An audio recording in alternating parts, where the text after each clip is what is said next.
Good morning! Dito tayo sa labas, bibili tayo ng bigas. Ubos na ang bigas ni Inday, kaya dito muna tayo. Maikwento ko lang guys, kasi habang palabas ako ngayon dito sa highway, yung dun sa labasan sa amin, inayos yung kalsada. Kaya hindi kami nakadaan doon. Dito kami dumaan sa may subdivision, dito kami lumusot. Ang problema, kung minsan ba, hindi mo maisabi na kahit maliit ang kalsada, bigla talaga lulusot may lulusot. Ano ba yun? I-way mo na para dumaan eh. Paano ka makadaan ng maayos?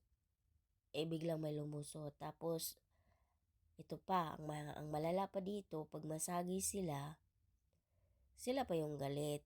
'Di ba? Parang ang hirap nun, no? Naikwento ko lang. Dito na pala tayo sa bilihan ng bigas. At ito ang kilo ng mga bigas, guys.